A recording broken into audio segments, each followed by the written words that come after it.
మీ ఎలాంటి వ్యాపార ప్రకటనలకైనా వెంటనే మా ఛానల్ సంప్రదించండి. ప్రస్తుతం మనతో పాటు ప్రముఖ ఆధ్యాత్మికవేత్త ఆస్ట్రాలజర్ దత్తాత్రేయ గణపతి ఉపాసకులు మురళీధర్ శర్మ గారు ఉన్నారు. గురువుగారితో మాట్లాడేద్దాం. నమస్కారం గురుగారు. మహాదేవ శ్రీమాత్రే నమః. గురుగారు, ఈ కార్తీక అమావాస్యతోటి మనకి సక్సెస్ఫుల్గా కార్తీక మాసం అయితే పూర్తవుతుంది. విశేషంగా ఈ నెల రోజుల పాటు ఎంతోమంది ఎన్నో రకాల పూజలు అభిషేకాలు చేయించుకుంటారు. ఎటువంటి పూజలు చేయని వారు కూడా అట్లీస్ట్ చివరి రోజైనా ఈ కార్తీక అమావాస్య రోజు ఏం చేస్తే బాగుంటుంది, ఏం చేయడం ద్వారా ఈ కార్తీక మాస పుణ్య ఫలితాన్ని వాళ్ళు అందిపుచ్చుకోవచ్చు అంటారు గురు? తప్పకుండా ఇక్కడ మీరు అన్నటువంటి విధంగా అమావాస్యతో కార్తీక మాసం ముగుస్తుంది అని చెప్పడము వాస్తవానికి చెప్తున్నాం, కానీ కొందరికి బాధాకరం.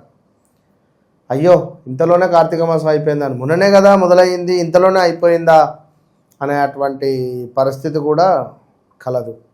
కనుక ఎవరైతే కార్తీక మాసానికి సంబంధించి ఇన్ని రోజులు మేము సరిగ్గా ఈశ్వరుని సేవలో లేము, వాస్తవానికి శివకేశవులకు ఇద్దరికీ కూడా భేదం లేదు అనేటువంటి విధంగా మనకున్నటువంటి ఈ యొక్క మాసము కార్తీక మాసము. ఇట్టి కార్తీక మాసములో తులసి కళ్యాణం కావచ్చును, కార్తీక పౌర్ణమి కావచ్చును, అదేవిధంగా చిలుకు ద్వాదశి కావచ్చును, ఇవన్నీ కూడా ఎంతో అత్యంత అద్భుతమైనటువంటి పౌరాణిక కథలు మనకు అన్నీ చెప్పబడుతూ ఉన్నవి. తులసి కళ్యాణం దేనికి చేయాలి అంటే, ఒక తులసి అమ్మవారు మహాపతివ్రత, జలంధరుడు అనేటువంటి తన యొక్క భర్త చేసినటువంటి ఆ యొక్క తపస్సుకు మెచ్చి వరాన్ని ఇస్తే నేను చనిపోవద్దు అని కోరుకునేటువంటి ఆ యొక్క కోరికకు ఒక మెలికబెట్టి మీ భార్య యొక్క పాతివ్రత్య భంగం ఎప్పుడైతే కలుగుతుందో నేనప్పుడు మట్టు పెడతాడు, అంటే నీకు మరణం సంభవిస్తుంది అనేటువంటి విధంగా తనకు కోరికను కలిపి ఆ యొక్క కోరికను తీర్చి, అటు పిమ్మట మహావిష్ణువే సాక్షాత్తు ఆ యొక్క జలంధర రూపకంగా, అంటే తులసి అమ్మవారికి సంబంధించినటువంటి భర్త రూపకంగా తన వద్దకు వెళ్ళి తన పాతివ్రత్యాన్ని భంగపరిస్తే, అప్పుడు ఆ తులసి అమ్మవారు సాక్షాత్తు మహావిష్ణువు నువ్వు ఒక బండరాయిగా మారిపో అని అనడము. అదేవిధంగా మరి నీవు కూడా నీ యొక్క వెంట్రుకలు కాస్త ఉసిరి కొమ్మల్లాగా తులసి చెట్టులాగా నువ్వు మారిపోగాక అని చెప్పి ఇటు శాపం ఇవ్వడము. దీనికి తోడుగా మనకు గండకి నది అనేటువంటిది మనకు ఉంది. ఇప్పటికీ గండకి నదిలో మనకు స్వామివారికి సంబంధించినటువంటి శిలలు అక్కడే దొరుకుతాయి. మనకు సాలగ్రామాలు అంటారు, విష్ణు సాలగ్రామాలు అక్కడే లభిస్తాయి. ఇంతటి మహోన్నతమైనటువంటిది. మరి ఇక్కడ తులసి కళ్యాణం ఏమిటి అంటే, ఈశ్వరుడు అదే రోజు నాడు జలంధరుని యొక్క తలను ఖండిస్తాడు. సో అందుకు గానుగా నీకు మోక్షము, నీ కళ్యాణాన్ని ఎవరైతే జరిపిస్తారో ఈ కార్తీక మాసంలో మోక్షము. ఇక కార్తీక పౌర్ణమి అంటే మనకు కార్తీక మాసంలో వచ్చేటువంటి మఖానక్షత్రం రోజునాడు సాక్షాత్తు రమాసహిత సత్యనారాయణ స్వామి వెలిసినాడు ఆ యొక్క అన్నవరం కొండపైన. ఇంకో ఇన్ని విశేషమైనటువంటి మోక్షాన్ని ఇచ్చేటువంటి రోజులు ఎన్నెన్నో కూడా ఉన్నవి ఇక్కడ. సో ఇద్దరిని కొలిచేటువంటి పరిస్థితి, ఇటు ఈశ్వరుడు ఇటు కృష్ణుల వారు ఇద్దరిని పెట్టి చక్కగా కూడా ఆకాశ దీపం ఉంటుంది. ప్రతిరోజు ఆకాశ దీపం ఈ ఉన్నటువంటి 29-30 రోజులు కూడా కార్తీక మాసంలో ఆకాశ దీపం అని చెప్పి గాలిలో దీపం పెడుతూ ఉంటారు. ఇలాంటివి ఎన్నో. మరి ఇవన్నీట్లో మేము పాలు కొనలేదు. ఏకాదశులు ఉన్నాయి, ఇంకా ఉత్పన్న ఏకాదశి, అంతకుముందున్న ఏకాదశులు, వీటన్నింటినీ మేము పాల్గొనలేదు, మాకు ఈ ఒక్కటే రోజు పుణ్యం వచ్చేసేయాలి అని అనుకునేటువంటి వారికి ఒక అఖండ అద్భుతమైనటువంటి మార్గము ఈ వీడియోలో చెప్పబోతూ ఉన్నాము. ముందుగా మనకు 19వ తారీఖు మంగళవారం రోజు ఉదయము 7:30-8 ప్రాంతంలో 9 ప్రాంతంలో అమావాస్య ప్రారంభమవుతూ ఉన్నది. ఇది బుధవారము ఉదయము 11 గంటల దాకా ఉంటుంది, 10:30-11 ఆ ప్రాంతం వరకు. వాస్తవానికి సూర్యోదయము మనకు 20వ తారీఖు సూర్యోదయమే లెక్కించుకోవాలి, కానీ 19వ తారీఖు నుండే మనము జాగ్రత్తగా ఉండాలి. 20వ తారీఖు కూడా ఏమీ లేదు. 21వ తారీఖు చక్కగా గురువారం రోజు, లక్ష్మీవారం రోజు ఇంట్లో ఉండేటువంటి విగ్రహాలు అన్నీ కూడా శుభ్రం చేసుకొని చిత్రపటాలన్నీ కూడా శుభ్రపరచుకోవాలి. మరి అమావాస్య రోజు ఏం చేయాలి అంటే పితృదేవతల యొక్క స్మరణ చేసుకోవాలి. మరణించినటువంటి వారి యొక్క ఫోటోలను చక్కగా కూడా శుభ్రపరిచి వారికి నచ్చినటువంటి ఆహారాలను వంట వండి ఆ యొక్క ఫోటోల ముందు పెట్టాలి. ఆ ఫోటో ముందు దీపారాధన చేయాలి. ఇది అపరాహ్నం సమయంలో, అంటే అపరాహ్నం సమయం అంటే 19వ తారీఖే మధ్యాహ్నం సమయంలో 12:30 నుండి 2:30 ప్రాంతం లోపు మీరు చేయాల్సి ఉంటుంది పితృదేవతల యొక్క మోక్షం లభించడానికి.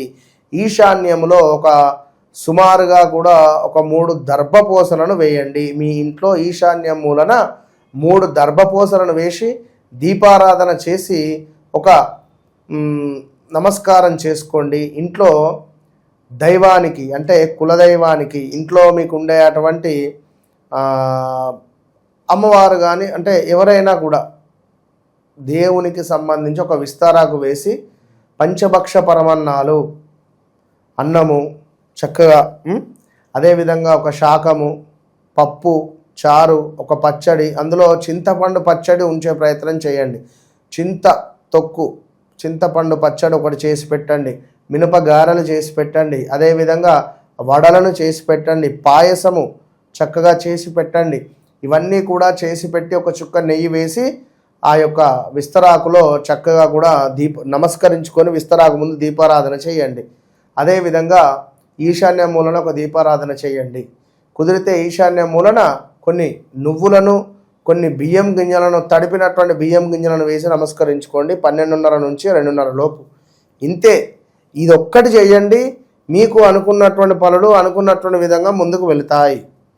వీటన్నిటితో పాటుగా ఈరోజు రాత్రి అంటే 19వ తారీఖు రాత్రి 8:40 నుండి 9:40 లోపు ఒక నిమ్మ రసము అంటే నిమ్మకాయను కట్ చేసి ఆ నిమ్మ రసాన్ని, నిమ్మ గుజ్జును గట్టిగా పిండి అందులో ఇంత ఉప్పును వేసి పసుపును వేసి 3 లవంగాలను వేయాలి. వేసి చక్కగా కూడా దాన్ని ఒక పేస్ట్, ఒక ముద్దలాగా చేసి ఒక కొబ్బరికాయను తీసుకొని కొబ్బరికాయపై దాన్ని పెట్టాలి. పెట్టి చక్కగా కూడా ఒక ఇంత పెద్దగా ఉండేటువంటి కర్పూరము, ముద్ద కర్పూరాన్ని పెట్టి ఇంటి బయటికి వచ్చి అందరూ కూడా ఇంట్లోంచి బయటికి వచ్చి దీన్ని పట్టుకొని 2 చేతుల పట్టుకొని ఎవరైనా వెలిగించమని చెప్పి ఇంటి చుట్టూ కూడా దిష్టి తిప్పి దీనిని కింద దులిపేయండి. ఈ కొబ్బరికాయను తీసుకువెళ్ళండి 3 బజార్ల వద్ద కానీ 3 కూడల వద్ద కానీ దాన్ని కొట్టండి. ఒకవేళ కొబ్బరికాయ ప్లేస్లో బూడిద గుమ్మడికాయ, రాచ గుమ్మడి కానీ బూడిద గుమ్మడి కానీ ఏది పెట్టినా కూడా మంచిదే. పెట్టి తిప్పి తీసుకువెళ్ళి 3 కూడలు 4 కూడలు కలిసే చోట దానిని దులిపేసి గట్టిగా కొట్టి వెనుదిరిగి చూడకుండా ఇంటికి వచ్చి కాళ్ళు చేతులు కడుక్కొని ఇంట్లోకి ప్రవేశించిన ఎడల అత్యంత అద్భుతమైనటువంటి ఫలితము మీ సొంతము. ఇది బాగా గమనించుకోండి. ఇక అమావాస్య తర్వాత మనకు శుక్రవారం వస్తుంది. ఎప్పుడైనా అమావాస్య తర్వాత వచ్చేటువంటి శుక్రవారం రోజు మనము అమ్మవారిని దర్శించాలి. అమ్మవారిని దర్శించి అమ్మవారికి కుంకుమార్చనను జరిపించాలి. అమ్మవారికి కుంకుమార్చన జరిపించి నిమ్మకాయతో అమ్మవారికి దీపారాధన అంటే నిమ్మకాయను కట్ చేసి ఆ యొక్క దొప్పలను రివర్స్ అని నిమ్మకాయతో దీపారాధన దుర్గా అమ్మవారు కానీ ఈ అమ్మవార్ల వద్ద. ఒకవేళ మహాలక్ష్మి అమ్మవారు అయితే కుంకుమార్చన జరిపించండి. ఒక నిమ్మకాయను అమ్మవారి వద్ద పెట్టండి, అంతే. ఇది ఎవరైతే చేస్తారో అమావాస్య తర్వాత వచ్చేటువంటి శుక్రవారము మనకు నెక్స్ట్ డేనే శుక్రవారం వస్తుంది. ఈ రోజు నాడు తప్పకుండా కుంకుమార్చన జరిపించిన ఎడల ఈ నెల రోజులకు సంబంధించినటువంటి ఫలితం మీ ఖాతాలో పడుతుంది. ఇది సత్యము. ఎందుకంటే ఈసారి శుక్రవారం మనకు అమావాస్య ఒకరోజు, ఈ అమావాస్యకు శుక్రవారానికి ఒకటే రోజు తేడా ఉంది కనుక విశేషం.